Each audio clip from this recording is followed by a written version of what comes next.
Welcome, Pastor. How are you doing? I'm doing great by the grace of God, and how are you? I'm good, Pastor. It's good to have you on studio. Thank you. Siyabonga kakhulu balaleli sinaye ke umfundisi la live ku the Revival television show.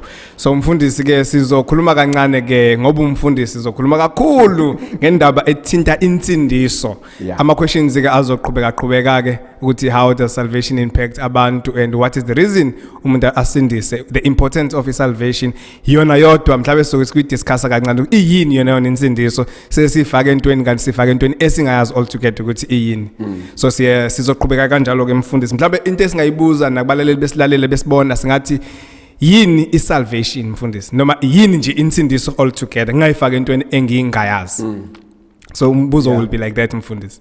Basically, salvation is the work of God to redeem humankind. Ngokuthi uma umuntu elahleka through Adam, because umuntu oqala elahleka endleleni through Adam. uNkulunkulu uzama indlela what we call a recovery process yokuthi umuntu aphinda abuyele ku position lapho uNkulunkulu abekade efuna ukuya khona. Now after many effects uNkulunkulu wazamile ukumbuyisela umuntu wonke lama effects ahluleka, the ultimate effect uNkulunkulu ayenze is to bring his son. That's why John 3 verse 16 says, because God so loved the world, he gave his only begotten son, so that whosoever believes shall never perish but have eternal life. Yes. Now that's what salvation is basically. Ukuthi umuntu abuyiselwe ku original plan kaNkulunkulu. So mfundisi kancane usathi whomsoever believes. Yeah. La kusomever anyone can come, irregardless of a tribalism, you from which race. Exactly. So everyone umuntu is welcome. Everyone, black, white, green, yellow, whatever, everyone is. Because we believe we as blacks we have our own Jesus Christ whom we follow. And nalo Jesu lo otuyasindisa wabamhlophe singesisho ukuthi sithini ngaye. So lokho usumomever ufaka wonke umuntu. Besingakamazi ke lo Jesu omnyama osindisa abantu abamnyama no Jesu omhlophe asindisa abamhlophe. But what the Bible says speaks about Jesus, the Son of the living God, who came to the earth to redeem every mankind. But uJesu mfundisi recently sike sambona ku Facebook na ku Twitter please. Lo wase Kenya. So simbonile uJesu ebusy eflyer ekuflight evisita amazwe ngamazwe. No. So that's not the very same Jesus we are talking about whom redeems. We don't talk about that. We don't talk about people who are pretending to be Jesus. We are talking about the Jesus of the Bible. Jesus of the Bible. Exactly. Not the living Jesus that we are with. No, we're flying we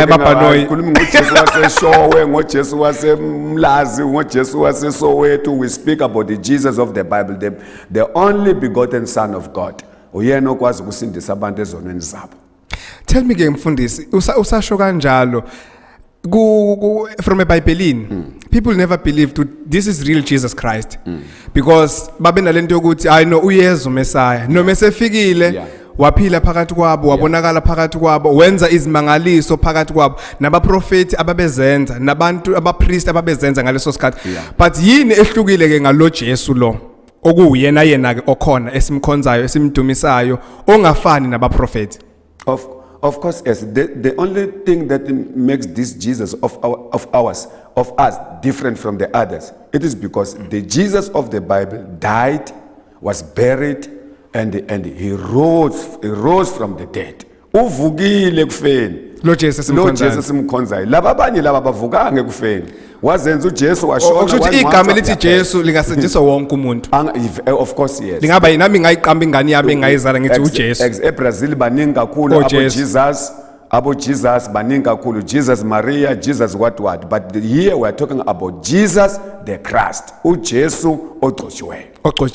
Now mfundisi usakhuluma ngaye lo Jesu lo oze waletha insindiso kubantu. I'm being reminded ngokweBhayibheli kunendaba nje ethi uyafana nabanye abaprofeti. Kodwa lo mprofeti wehlukile futhi kulabo abaprofeti abakhona. Ngoba usasho nje mfundisi sikhuluma ngesalvation. Lo mprofeti uthethelela izono lo. Yes. Laba abanye abaprofeti abayithethelela izono. Akakwazi umuntu uthethelela izono angazange abafela abantu emnqamlezweni. Fanele kufe. Ufe emnqamlezweni ufela abantu. Ufela bona. Basically insindiso ithuluzi kaNkulunkulu eliyisihlengo lokubuyisa abantu kuye. You got it right. You got it right. Ithulusi likaNkulunkulu alisebenzisela ukuhlenga abantu ezonweni zabo. Now uJesu esefile ke mfundisi efela mina ukuba mina ngibuyisane noNkulunkulu. So uthi mina ke sengifile kanye naye ngoba phela angikwazi ukubuyela kuNkulunkulu kwi-likeness yakhe ngingazange ngife. Futhi ukufaka Jesu nami ngisifaka phakathi ekufeni kwakhe. Exactly, yeah. By faith. By faith. Yes. So salvation you are saying to me now you obtain it by faith. Exactly. Yes, salvation is something that you obtain it by faith through Christ. Through Christ. That's right. Okay, So that's uthola interesting. ngokukholwa. Uthola ngokukholwa. Ayithengise esitolo. Ayithengise esitolo. Ayikho nasesontweni Ayina kodwa uyithola value. by faith. Ithola by faith. I-access yayo it's by faith. By faith. Okay, by now faith. shuthi ke sisakhuluma sibuyele emumva ku John 3:16. Yeah. So love the world That's right. whomever believed in him. Yeah. So ke lana ke i-faith ekaso whomever Exactly. engeza Exactly. ne-faith yakhe. You come as you are. You come as you are. Rich, poor, whatever, you just come. Whoever, you just come as you are. Jesus is there for you. Jesus died for you. Jesus died for us. Died even for million years at that time. Exactly. So insindisi yawo wonke umuntu ayikhethile bala lamuntu. Ayikhethi ibala lamuntu.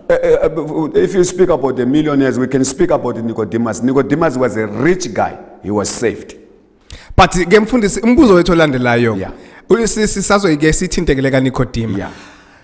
Importance of salvation kimi ngiwumuntu. How it does impact mina? The importance igist yayo ukuthi ibaluleke ngani? Yeah. Kimi. Why do I have to be saved? Number one, it is because it will give you the freedom that when you die, you will be able to see God. If we can count that as number two. Number one, you know that your sins have been redeemed. Yes. You're now upright with God. Exactly. You are right with God. And the best of them all is that when you die, you are not going to be lost, but you shall see Jesus. You shall have eternal life. So salvation is the gate of communication between men and God. And men and God, exactly. So ama benefits wayo, the importance of it ukuthi ngisindiswe mina njengomuntu nje oyiqhamukela esibongweni sakaGumede uba ngunjabule ngwakaGumede. Important ukuthi ngisindiswe ngizinikeza ithikithi lokuthi noma ngifa ngiyongena ezulwini. That's right. So ke la engenele ezulwini ingenxa ukuthi ngibe nokukholwa ngase ngiba nethemba kuJesu.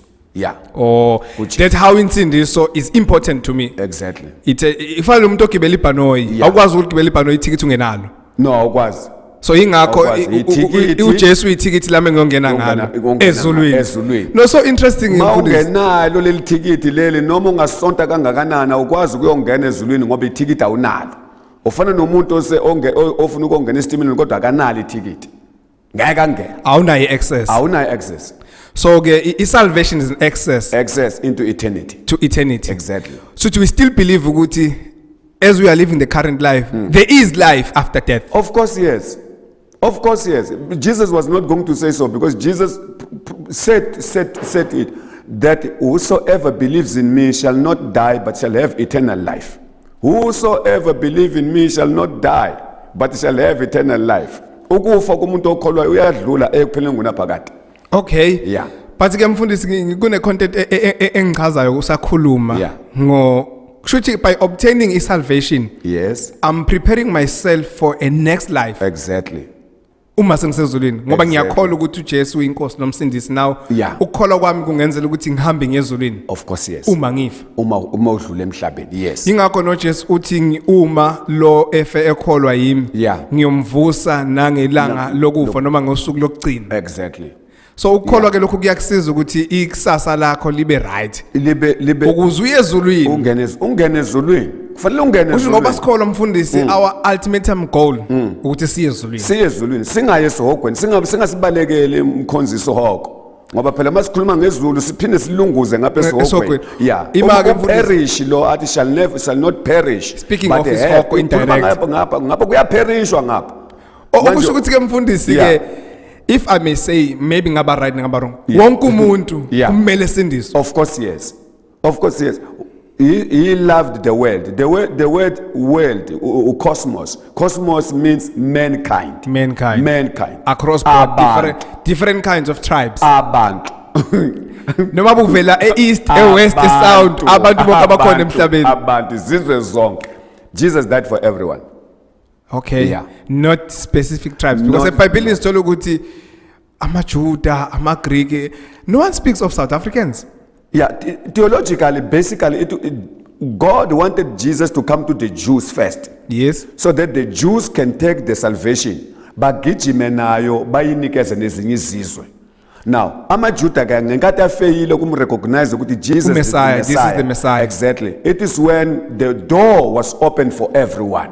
Yes. Ukuthi no, yekela manje indaba zamaJuda now, they just open the door for everyone. That's why we found the gospel being preached even into the Gentiles. By that, even now the Jews are not yet into it, but they've been reserved a certain time in which they are going to be reminded that Jesus that you have rejected is the Messiah. Is the Messiah. Kodwa manje uvulekele for everyone. That's why I'm born again, you are born again, he is born again, she is born again. But as a Bible influence, I like the point whereby there are African countries that are being mentioned.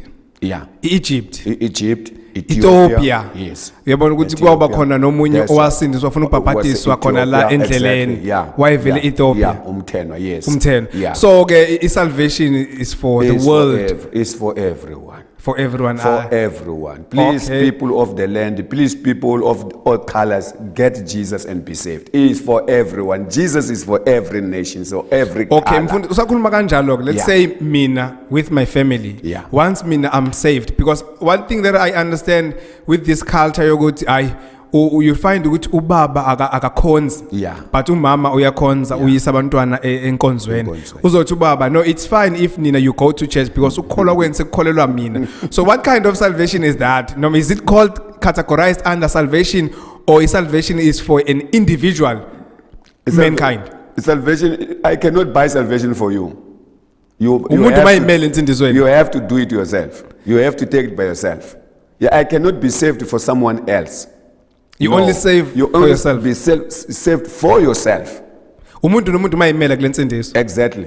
Yilowo ingakho athi yilowo nalowo. Yeah, individualize. Khona lapha ine family nini u3 lapha yana lona ayibone lona angayiboni kuzothathwa lo nalo lo munye akayitholanga. Noma beni family noma bekade ubahambise enkonzweni umzali ubafakela yo kodwa wena uma ungayithathanga awukwazi ukuyongena ngoba awunali ticket.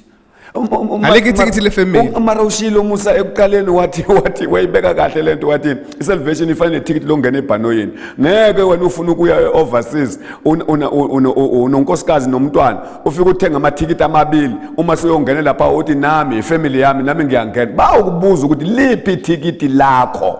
But mfundisi kune content eBhayibheli ethi mina nendliyamsa yomkhonzo uJehova. Yes, right. That was a voice from a man. That's right. No, wayengakholelwa indlu yakhe noma wayekholelwa yena individual. No, that was a decision that he was making.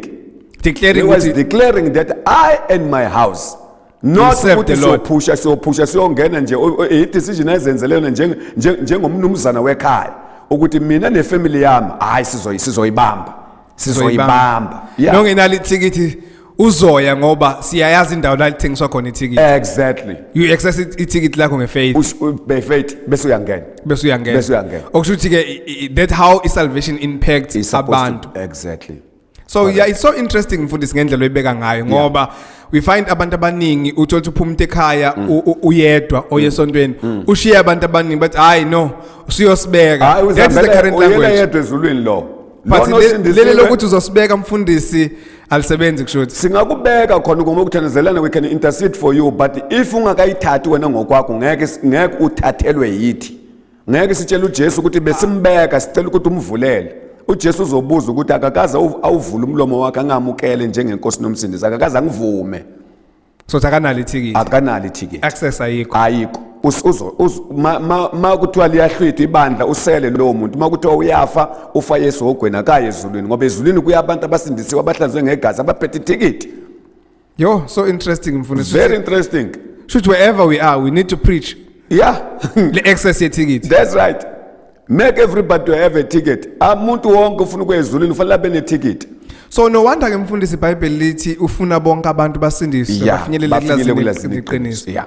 So iqiniso ilensindiso ekhulunywa That's ngayo. right. Yeah, lo Jesu. Lo Jesu Lo Jesu. Okay. Yeah. So umuntu kufanele alazi iqiniso. Yeah. Ukuze azombulekelwa ukuthi access ngokuthenga iticket ngefaith Yeah. of salvation. Azongena ezweni. Should that how umuntu become part and parcel of salvation? Yes. I agree with you. By declaring. I agree with you. Yeah. That's what he said in the Romans chapter 10 verse 9. Ukholwa ngenhliziyo Bese ngomlomo wakho ngomlomo confess. yakho bese kuba ukusindiswa. That how easy it is to obtain the ticket basically. The ABC of salvation. Uyavuma ngomlomo. Ngomlomo. Uyakholwa ngenhliziyo. ngenhliziyo. Ukuthi uJesu inkosi uNkulunkulu wamvusa kubafileyo usindisiwe. That how easy it is. Exactly.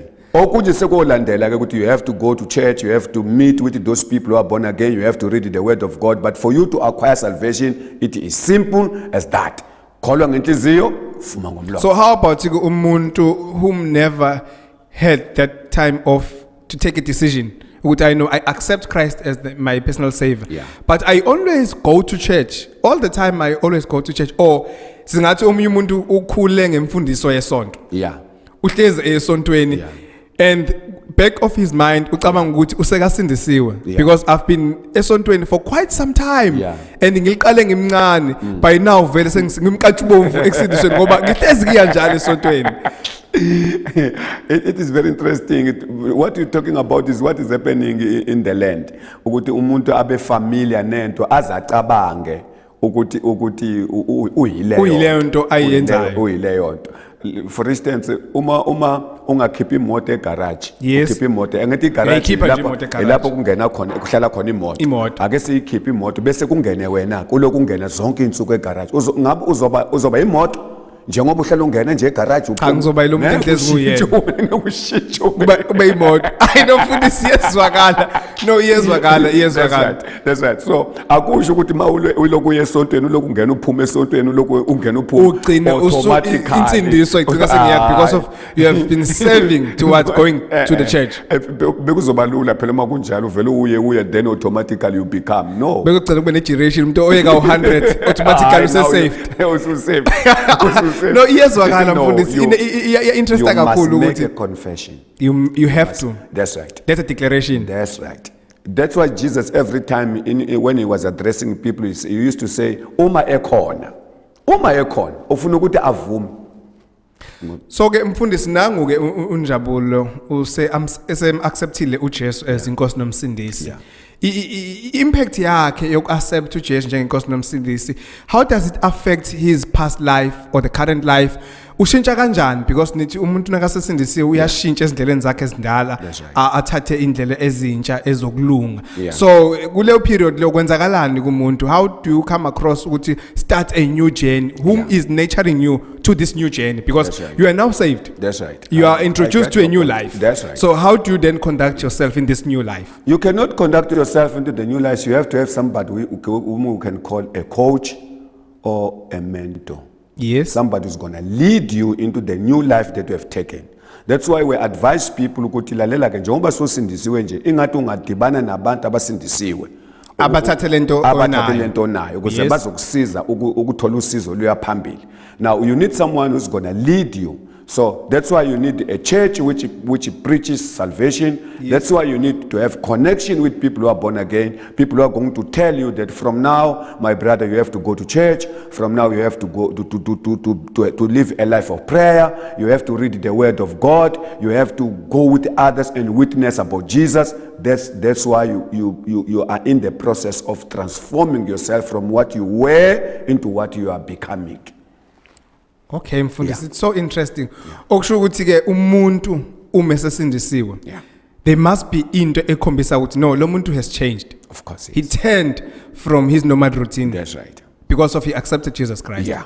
So ukumamukela result ukuthi nempilo yami iyashintsha altogether lifestyle. That's right. If benguloya umuntu owenza lokho obekungalungile, now because of my life have turned around. So sefele ngenze okusha. That's right.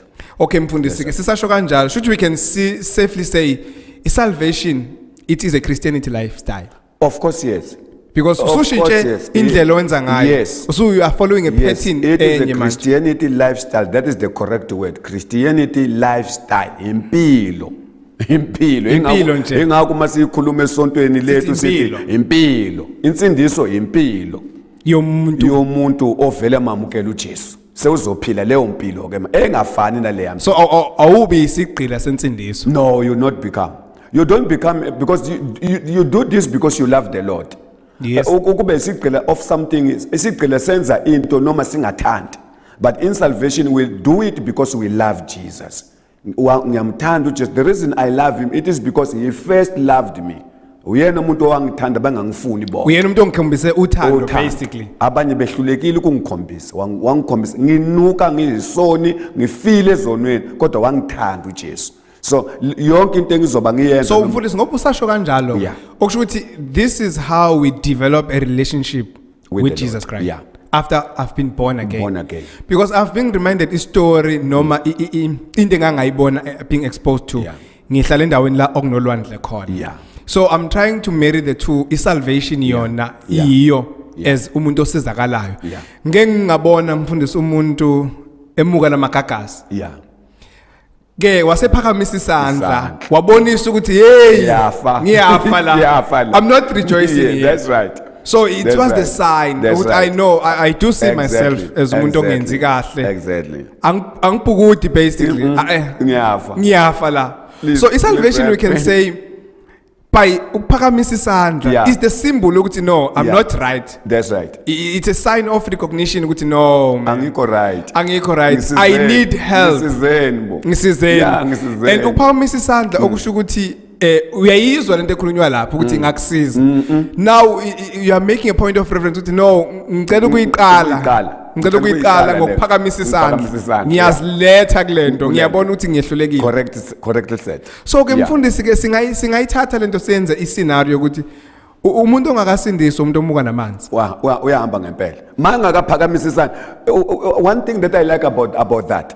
I'm a life savers lapha nolwandle. If you don't shout and you don't raise your any signalation shows ukuthi bacabanga ukuthi hayi usamnandi lo hayi uyatayela wena bacabanga ukuthi uyatayela le ndoda iyawathanda manje uyayenza tenza and uyahamba mfana wayifundela uyahamba wena umfundisi usayikhuluma ke le yazi ke konke engithintayo mfundisi usayikhuluma leyo ukuthi uyaveza ukuthi uyasiphakamisa isandla and you are taking attention to ama lifeguards yes. So now you are introducing some sort of any relationship ekhona ke manje ukuthi for Christ to begin a relationship with you you show you have to indicate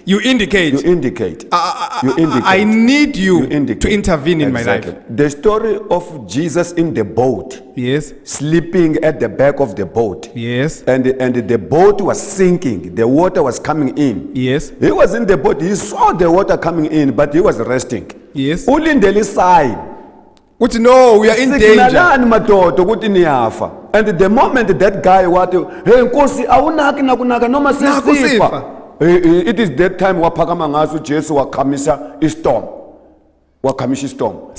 if you say nothing ekhana ngaba kawashintshanga amanzi aba yiwayini kuba ba-indicatanga ukuthi no we are thirsty. uBartholomew ngaba kuvulekanga amehlo kuba kamemezanga. What is son of man have mercy on me. Owesifazane weSamaria ngaba no lo mama wayenomoya for 12 years ngaba akasizakalanga kuba kathintanga. You have to indicate. By so doing that mfundisi you are making me to be alert. No, this one needs help. He needs help. So by raising your hand you are showing I know I'm not right. I'm not in a good standing. Lokho kusho ngiyakuza impela but have a close relationship with me. Please help me out. Please help. So lana ke mfundisi ngicela sibuyele kancane ke emumva. Now umuntu use indicatile ukuthi uyaminza amagagasa ahamba naye. Wa indicate. Yes lifeguard yamsiza. Yes lifeguard izomsiza. Yamthatha la kunama hazard khona. Yambeka endaweni right. Usesendaweni right. Number one lifeguard akayazi ukuthi ngiyaphi isibongo. Imsizile kodwa. Akayazi ukuthi ngiyaphi. So usezohamba abuyele emumva kubantu bakubo noma kule crew asuka kuyo ngoba de ubhukuda. lifeguard iyabuyela la ehlala khona Ehlala iyaqhubeka ibheka abanye abasenkingeni efana nale abeke bhekane nayo iqaleni so lo muntu wena sakabuyele emumva uzothi hey bafowethu uyazicishe ngafa cishe ngafa ngaba ngisangibonanga ngenxa ye lifeguard engenelele kwimpilo yami esiyibona isihamba so uJesu we can safely say we lifeguard yabantu abarecognize ukuthi impilo yami isenkingeni enkulu. Jesus is the lifeguard, is the life saver. Jesus. Uyafaniswa nalawa siqaphela lapha ngoDecember masiyobhukuda. That's true. Would we indicate would we are in danger? Indicate Jesus is there. And one thing that I like about him, it is the same as like those ones in the sea. When you indicate, they make every effort to reach out on you.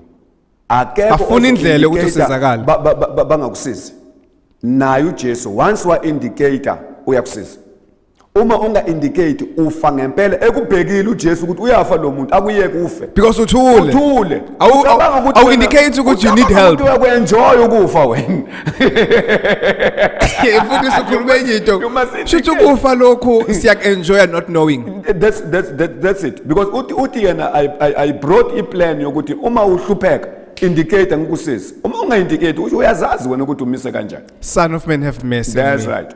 So kuyezwakala ke mfundisi so uyayibeka ke mfundisi le ndaba ukuthi salvation imnandi umayikhethela so singathini kubabukeli lapha emakhaya ukuthi yini what is the purpose for you to be saved sesihlukana nje mfundisi it will be like the lesson learned ukuthi umuntu athathe insindiso as kube individual. That's right.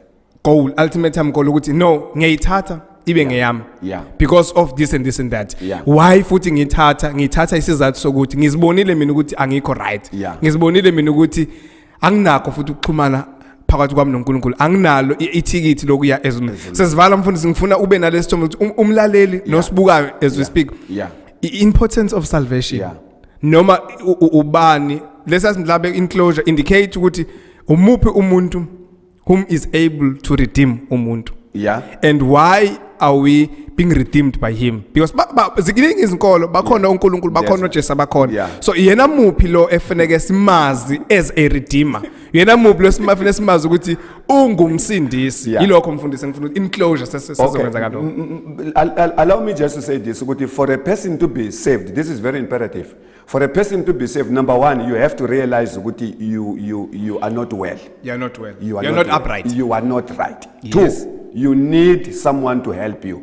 Number 3, you have to make a decision. Those are the 3 elements that you need ukuze umuntu azasindiswe. Ungamshumayeza umuntu mangayiboni, angaziboni ukuthi akekho right, ngeke ayithathe. Kumele aqala ibone yena ukuthi I'm not right. The life that I'm living compared to what is pleasing life is completely different. Number 2, I need this particular somebody to help me. Number 3, a decision. It is when you indicate by showing off your hand. You're showing off your hand and by confessing that Jesus Christ is Lord. Okubaleka ngokwensindiso ukuthi ikunikeza assurance uselapha emhlabeni ukuthi your sins have been redeemed. Ayikho into emnandi yokuphila emhlabeni ube wazi ukuthi ubuyisene noNkulunkulu awusacabene naye. Shothi uba nokujabula nokuthokoza empilweni yakho. Number 2, ukwazi ukuthi mawudlula emhlabeni awuzukuye esihogweni uyezulwini uyohlala kanye noJesu uphila impilo yakho enkunaphakade. Nomfundisi siyabonga kakhulu ukusijoyina la ku the revival. Siyavuseleka kakhulu, siyakholwa ukuthi nabalaleli emakhaya bavuseleleke kakhulu. So we are so much appreciate ukuba khona kwakho la e-studio. So siyabonga kakhulu man of God for taking your time to come and join us on studio. Thank you very much. Enjoy and be blessed. Amen. Amen. Amen. Nami ngijabulile kakhulu. Siyabonga kakhulu mfundisi.